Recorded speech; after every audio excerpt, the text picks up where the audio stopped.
Good morning, Rabotai. Thursday, the 7th day of Kislev, corresponding to November, day 15th, we continue learning Perashat Vayeseh. The Zohar of today begins with Yaakov Avinu, but talks about the relationship between husband and wife.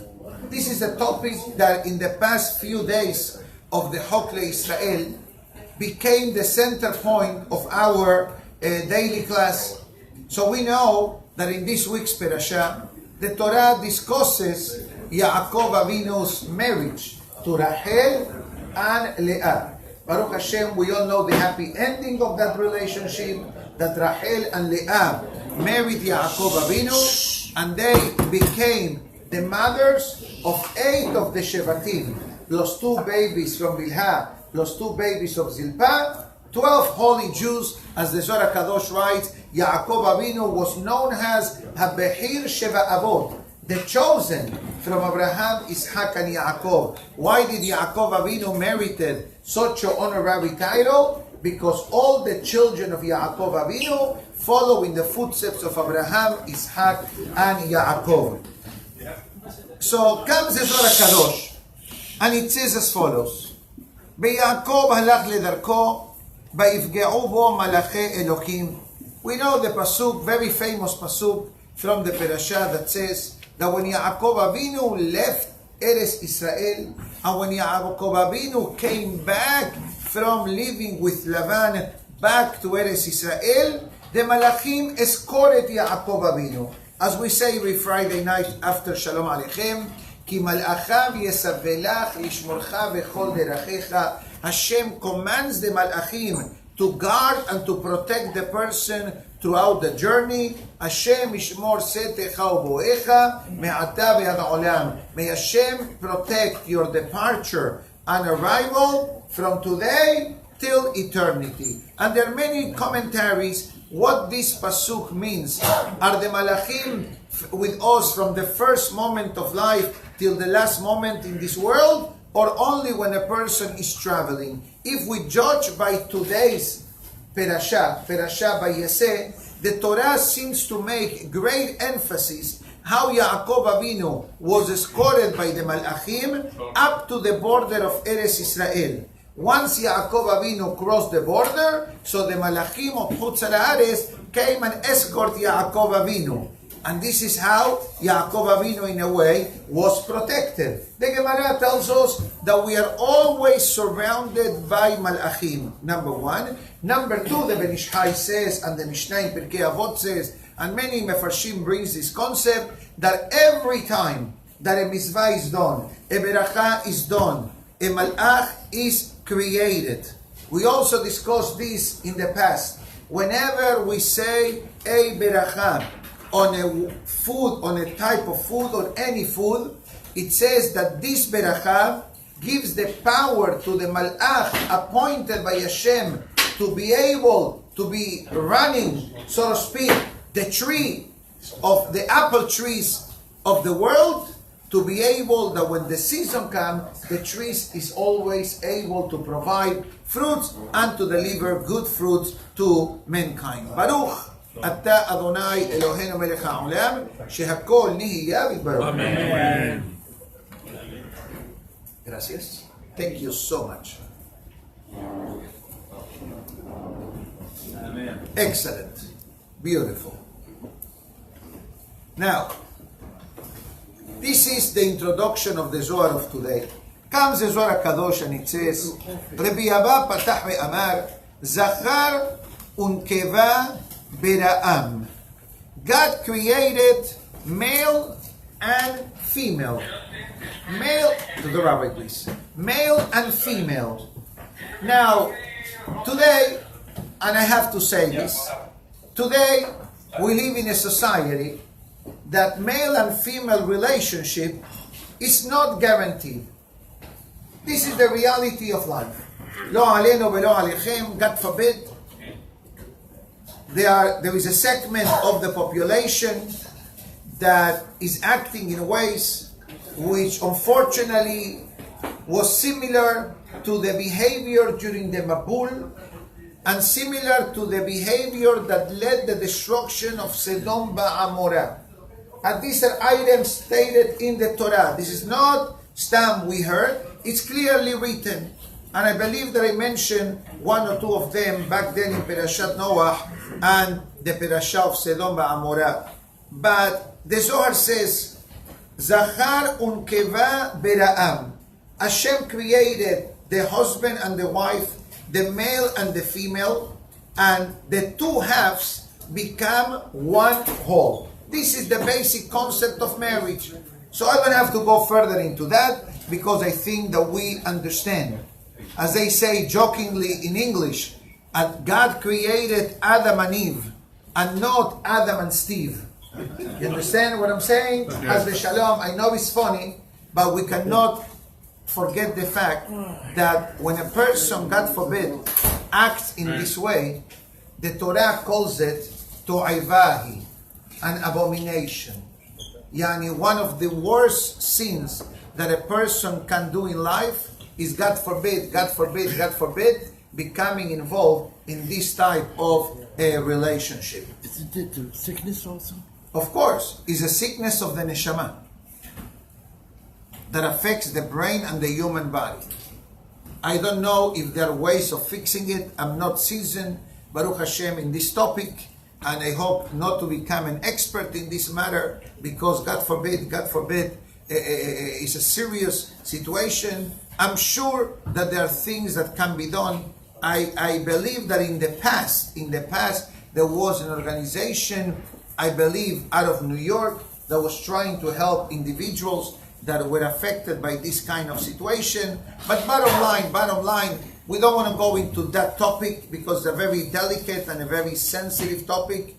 But Be'ezat Hashem, we hope that no one that is listening or watching this class is affected by this type of situation. So comes the Zohar Kadosh and it says how much a person must understand that the words of Torah are precise and the words of Torah are exact for the welfare of the person. And the Zohar Kadosh discusses and it says, how can a person remove negative thoughts of transgressions or negative thoughts in a way of life from life?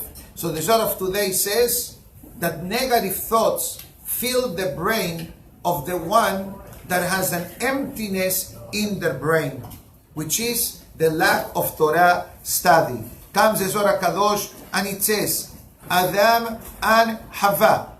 Adam and Hava were created right away on Erev Shabbat, on the last day of the creation of the world. The Zohar Kadosh explains, what does it mean, the relationship between Adam and Hava, husband and wife? The Zohar says, this is the relationship between the sun and the moon. What does it mean? Both of them were created. Both of them were created. Both of them were given gifts. Both of them supplement each other. That is one of the ideas the Zohar is trying to hint to us, the concept of marriage. Although this is not the main focusing of the Zohar of today, but when we talk about Adam and Hava, relationship, male and female, automatically we talk about the topic of marriage. Why? Because relationship between male and female before a marriage takes place is forbidden.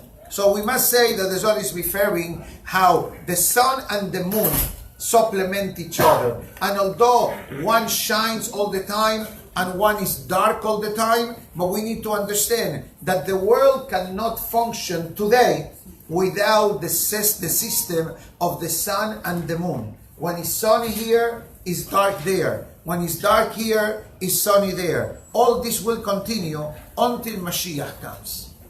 When Mashiach comes, we'll have a whole different set of rules when it comes to certain aspects of life.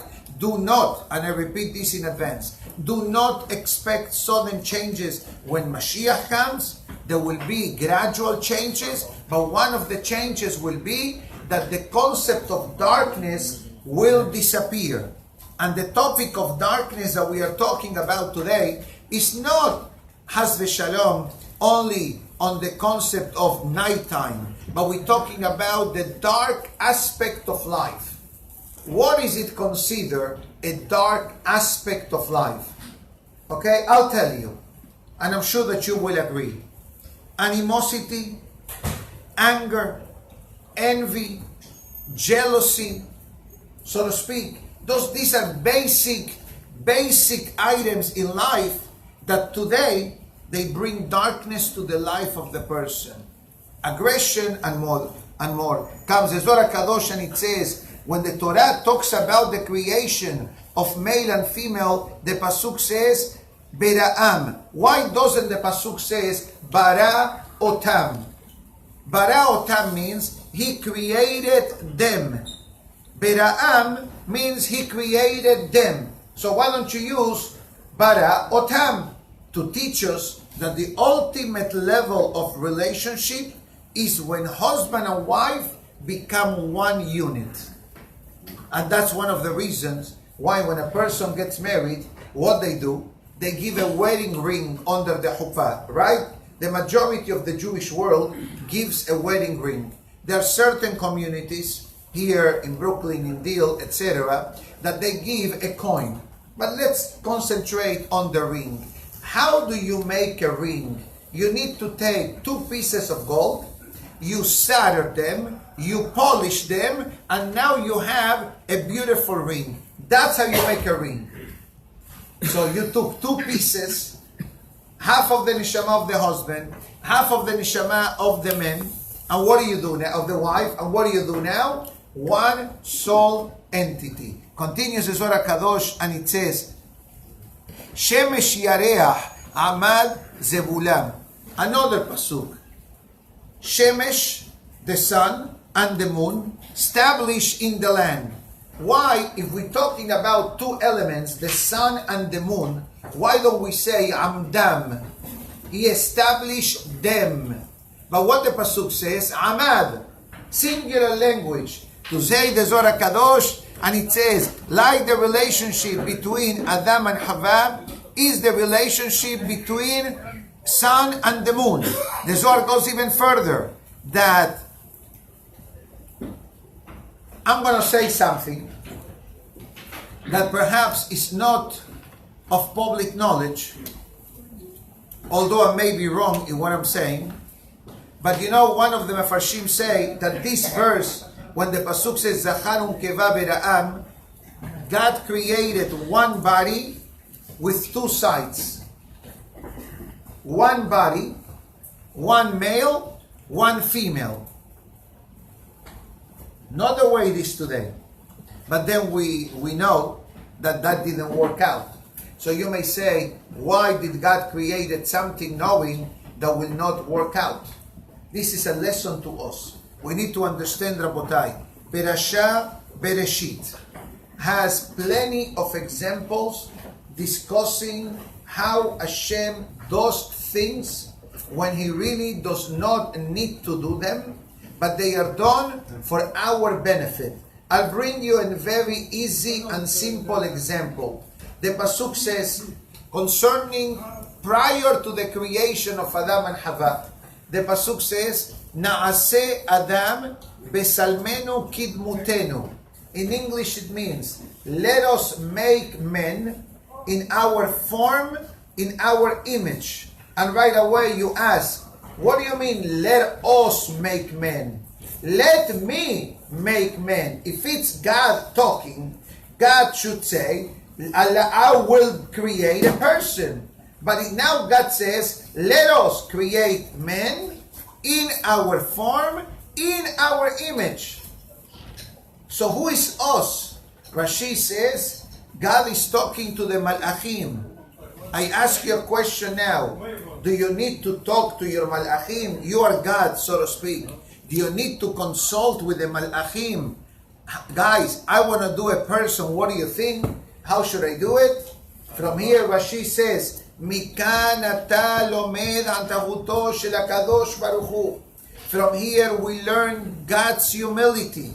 And from here we learn that a big person, a gadol, big could be in age, in knowledge, in understanding, should never be embarrassed of asking with a young one, to a young one. That's why Hashem, God, and the Malachim, God is the Gadol, so to speak, and the Malachim are the Ketanim.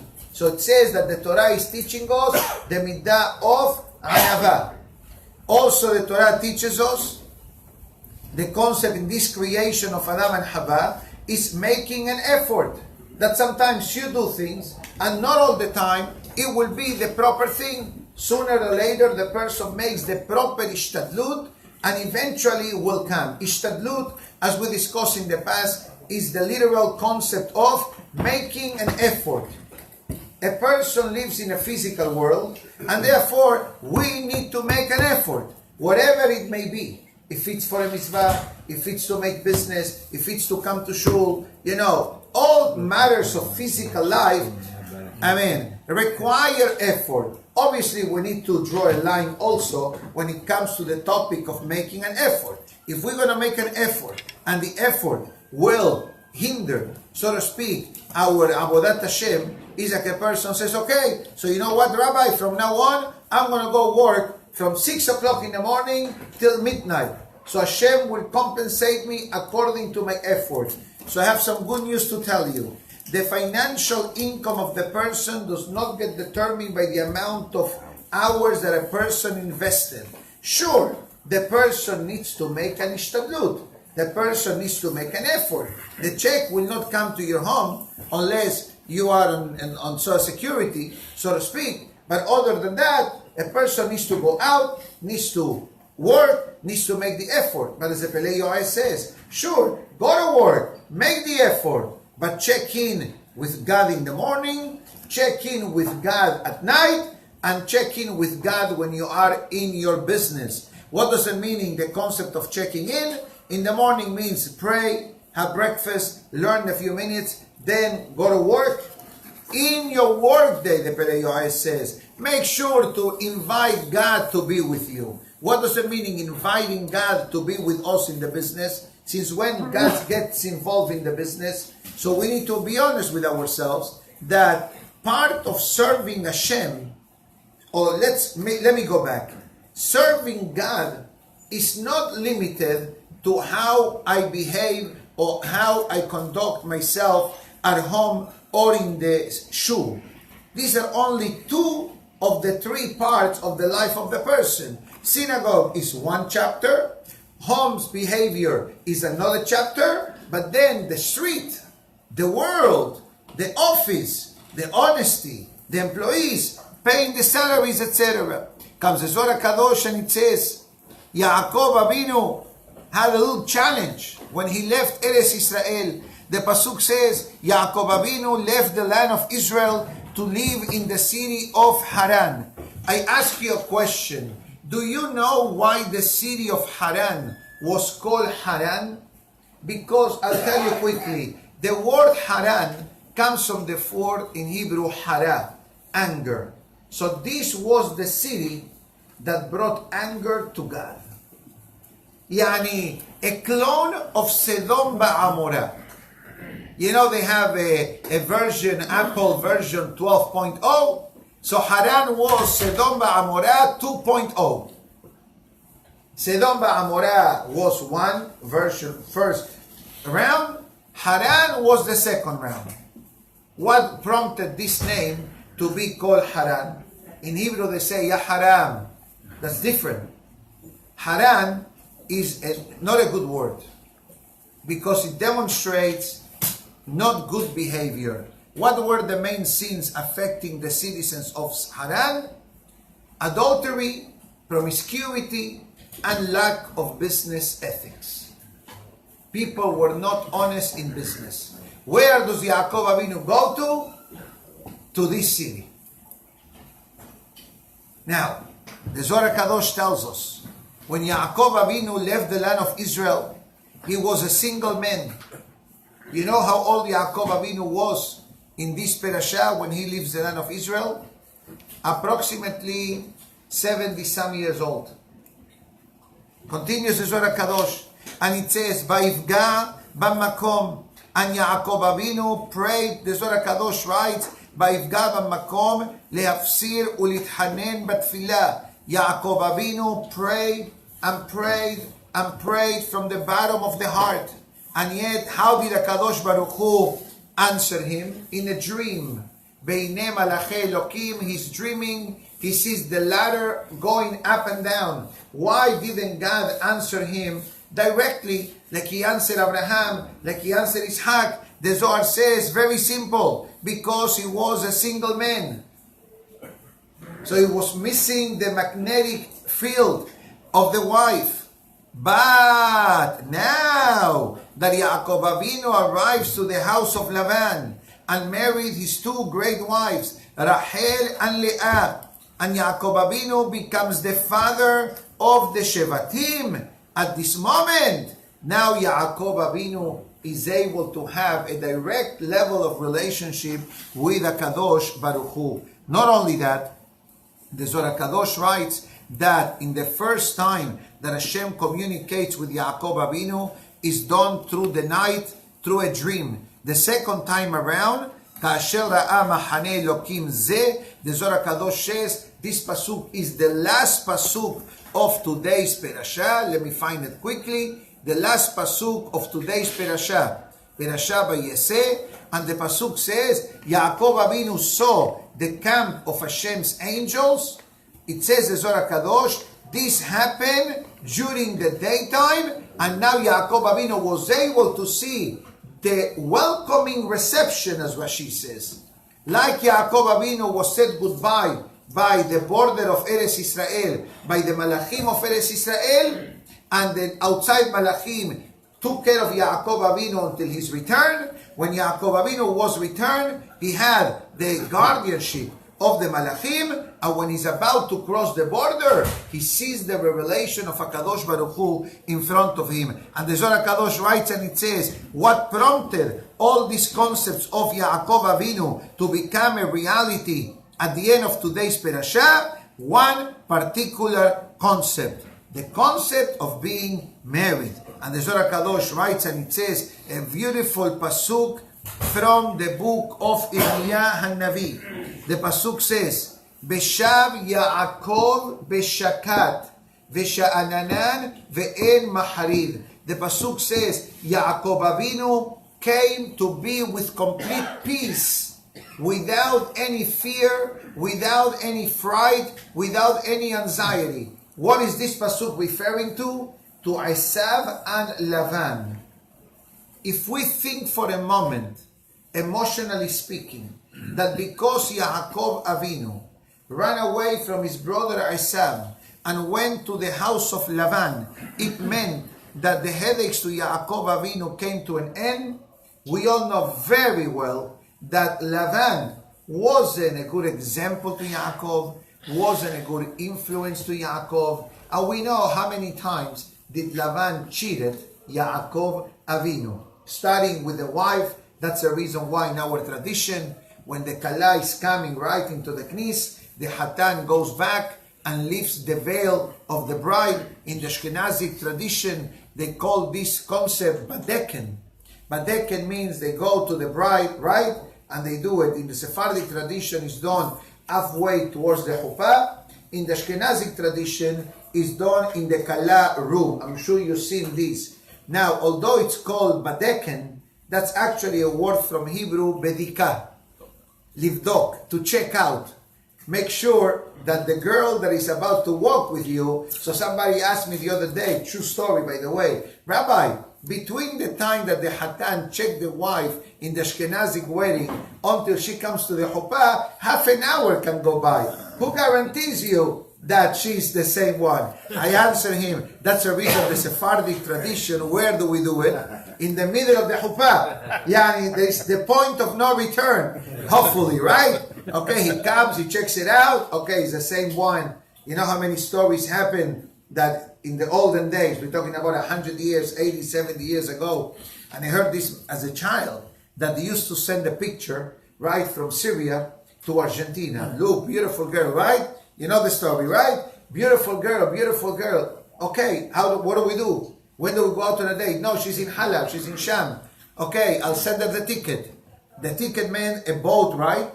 Who knows? 3 months, 4 months. Suddenly he went with flowers to pick up the girl at the port. True story, by the way. And he's waiting. He looks at the picture, and then suddenly everybody left. There is a girl and standing in the middle there, and him, and starts talking to her in Arabic. Min Jaye, where you coming from? Min Halab, Shu Esmak, let's say Esther Levy. Esther Levy, what happened to Miriam Levy? No, she got married in Halab. So they sent me instead. These are true stories, Rabotai. Wow. True stories. I remember that vividly. I'll tell you a story. I tell you the first part of the story to a known story in Argentina.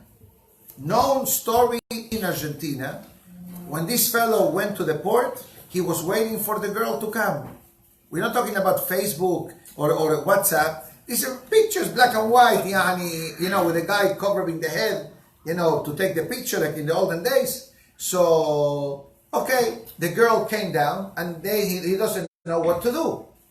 Do I marry her or no? I want her to marry the other girl. So he went to speak to the rabbi, and the rabbi says, Haram, you can't embarrass a Bat Israel.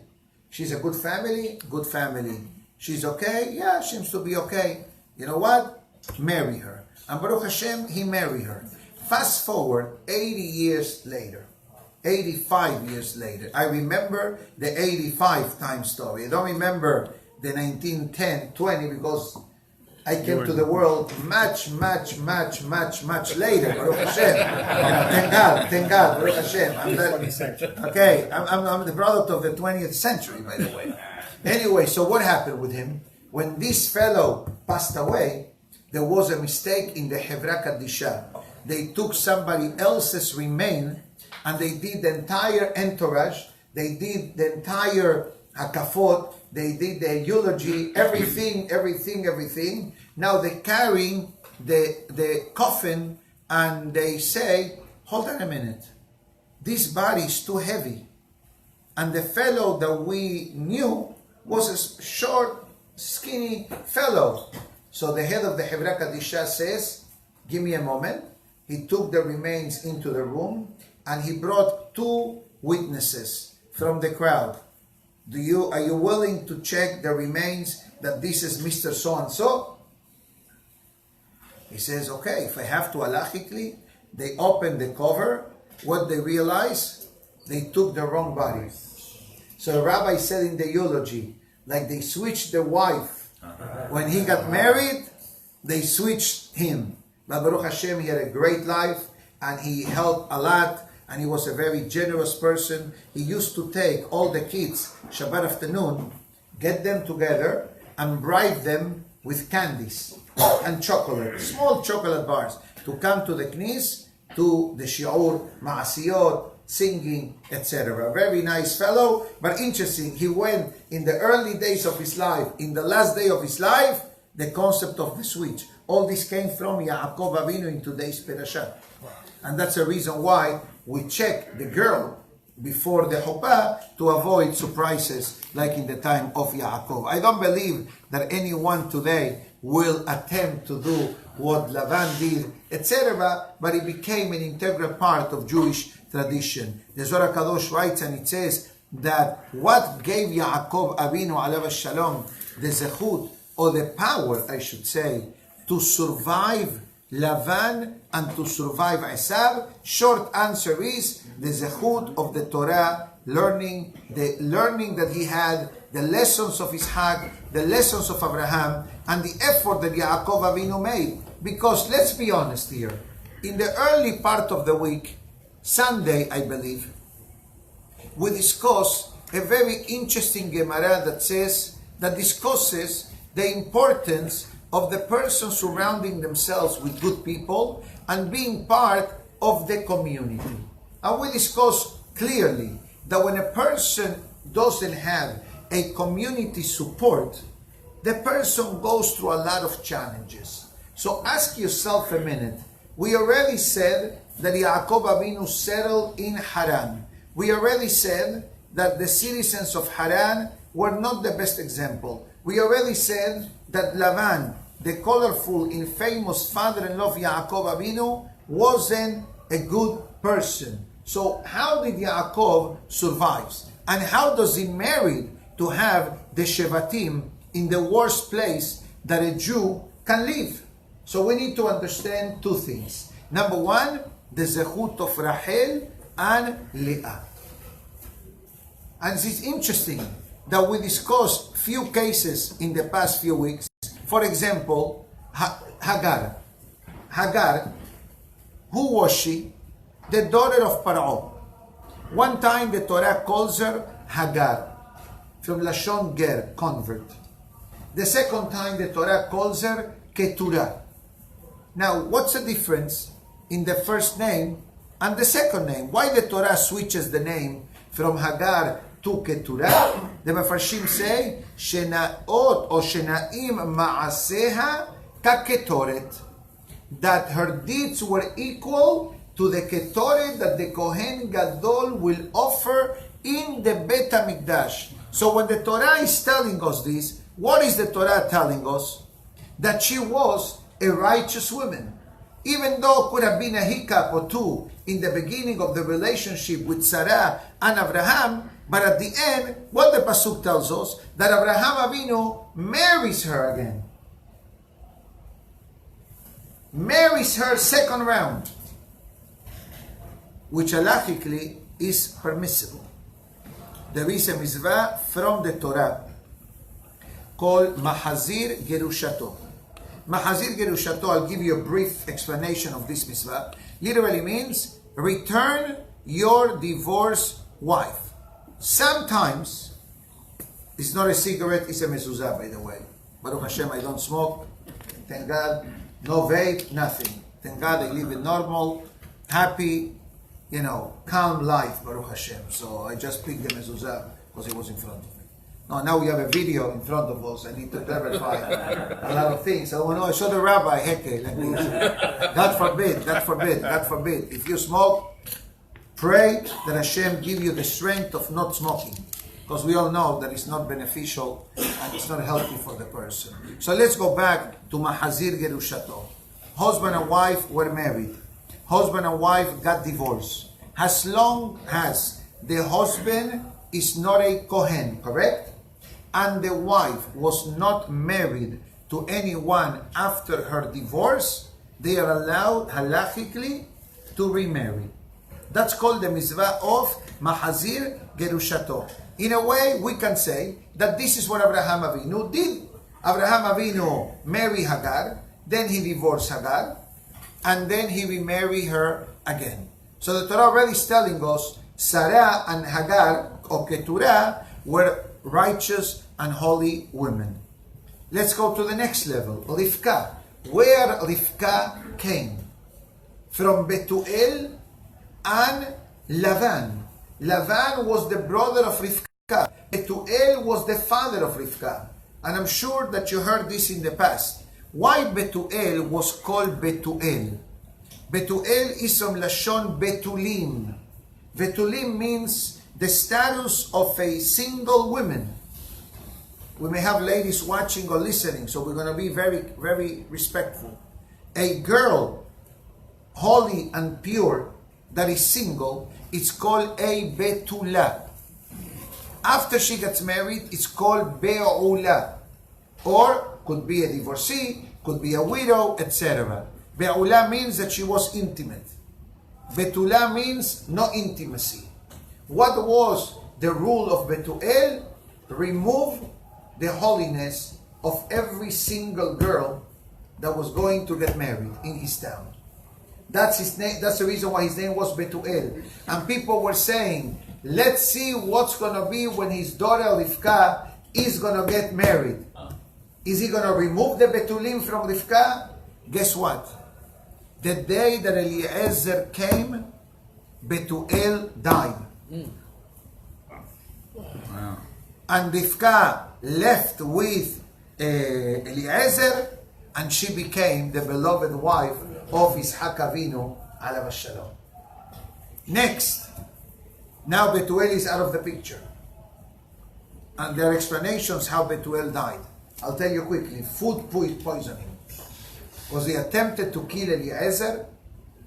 Lavan, seeing the wealth of Eliezer, says, you know what? We're going to get rid of this guy. We're going to take the slaves. We're going to take the camels. We're going to take all the gifts that Eliezer brought. Eliezer came loaded, as they say in English, to pamper the future bride and to give gifts to the family, etc. So they planned to poison Eliezer. But Olam protected Eliezer. Malach came, switched the plate. Eliezer ate the food, he lived. Betuel ate the food of Eliezer, he died. This is how the life of Rivka was saved. Fast forward, comes Yaakov to the house of Lavan. We need to clarify that Yaakov and Lavan did not live together. Lavan lived in one side of the house. Yaakov lived separately from Lavan. As the Pasuk says, Velo limadti mima'asav hara'im, Rashi says. I did not learn from the misbehaving actions of Lavan. Meaning to say, he kept a distance. And the beautiful part of this is that Rachel and Leah recognize the inappropriate actions or behavior of her father, and they follow Yaakov Avinu.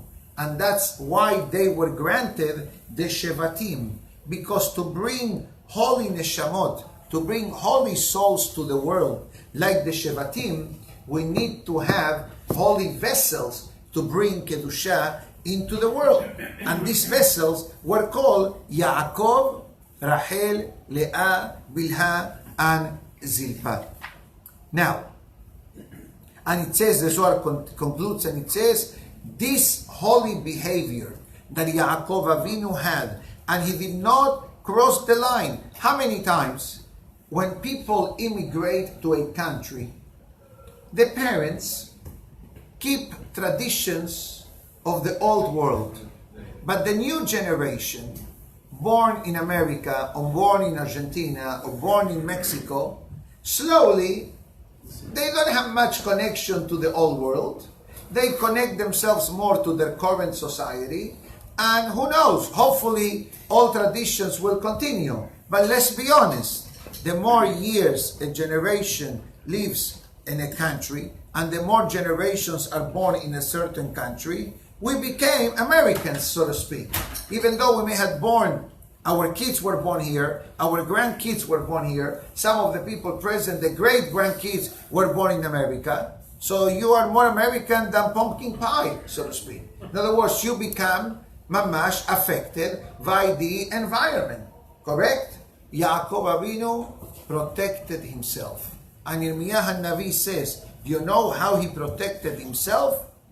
A, by keeping a distance from Lavan.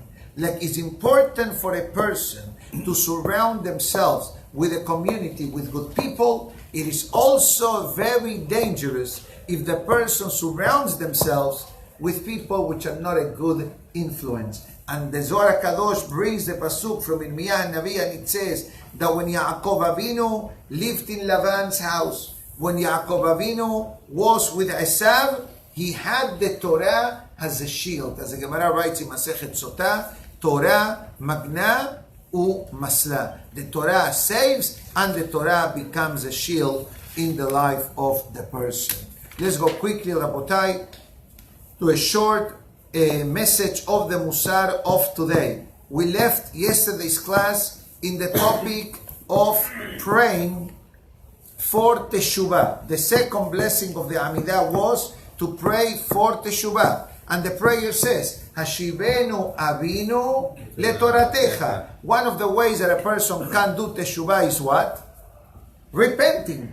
So now comes the Musar of today, and he brings a very strong statement. I'm not sure how many of us do this, but the Musar of today says, now that a person recognizes this averot that they do in the life, now we need to activate the first stage of Teshuvah, which is what? Vidui, recognizing the mistake that we made. Step number 2, harata.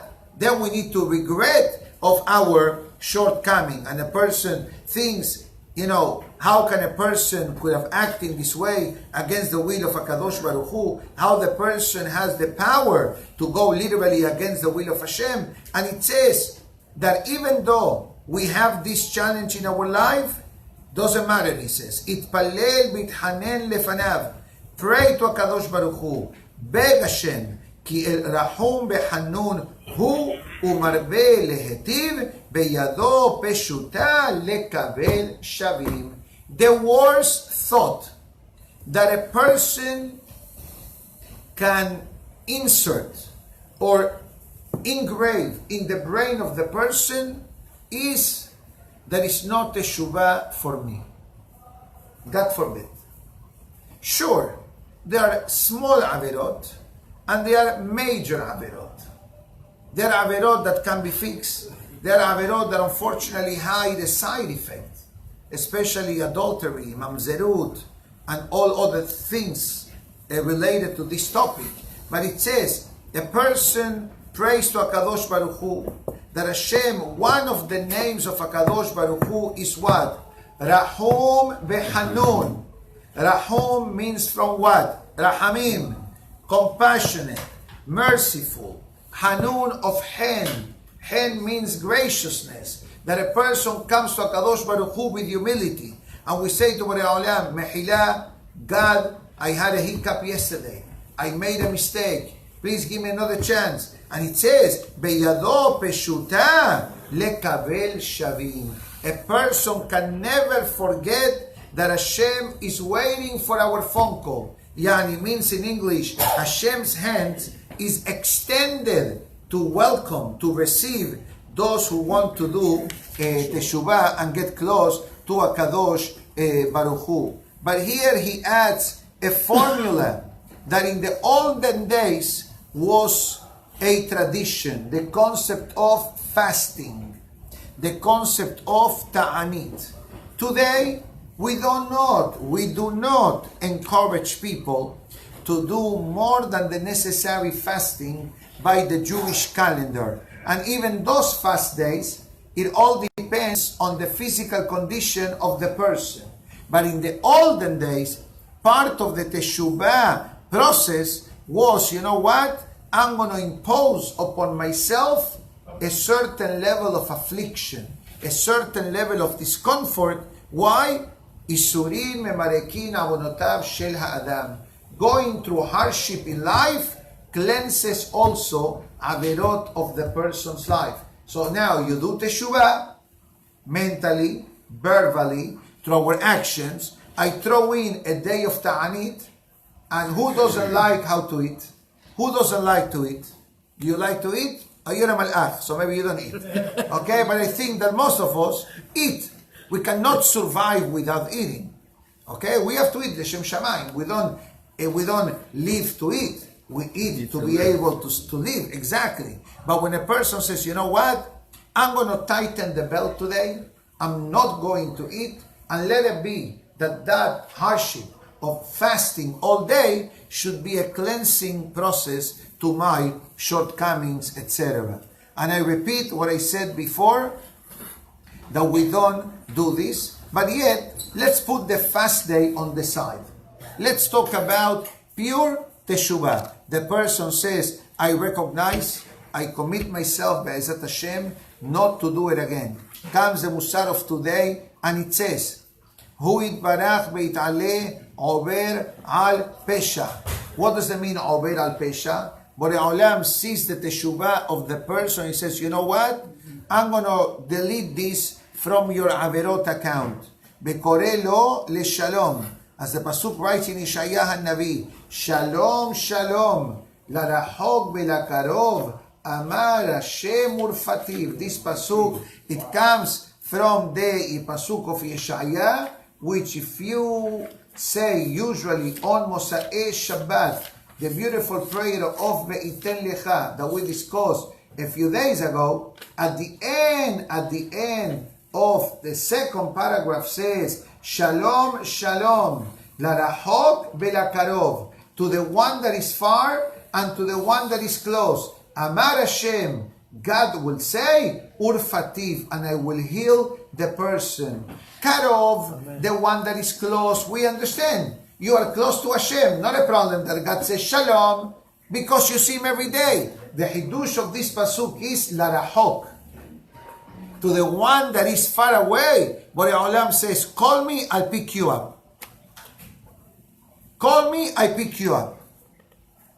And not only that, the Musar goes even further and it says, Be'adraba, hu mesape umkaveh, ematai yashuv lehetiv imo. God is waiting for our phone call. That's what it means. On the contrary, He expects and hopes to see the day that this person will do teshuvah. For what purpose? Lehetiv imo. To shower the person with all of the berachot that are available. Lachem yehakeh Hashem lehanachem. The pasuk tells us in Yeshayahu Navi that Hashem says, I was waiting for you. But you know what? I tried to speak to you. You don't listen. I call you, I texted you, I WhatsApp you, I FaceTime you. You never come to me. So then the person comes to a moment in life that the less connected the person is with HaKadosh Baruch Hu. What does it mean in your language that a person is less connected with Hashem? The more connected means that we do more mitzvot, more ma'asim tovim, more Torah, more tzedakah, more teshuvah. The less connected means what? That we do less of all of the above, and if we do less from all of the above, more likely we do more averot as well. But it says it's going to come a time that a person is going to make a U-turn. Because Hashem, God allows U-turns. U-turn in this statement means teshuvah. And that's how the Musar of today says. It says Hashem has goodie bags for everyone. Many times Hashem delivers them, but many times we need to go pick it up. And that's the concept of being connected with Hashem, or Haz v'Shalom, needing to do teshuvah in order to be connected to Hashem. But I finish with the following statement, as the Musar of today says, En davar ha'omed bifnei teshuvah. There is nothing that stands against the ways of teshuvah. A person, as the Pasuk writes in the Navi, Karata vaya'aneni, God says, call me and I will answer the phone call.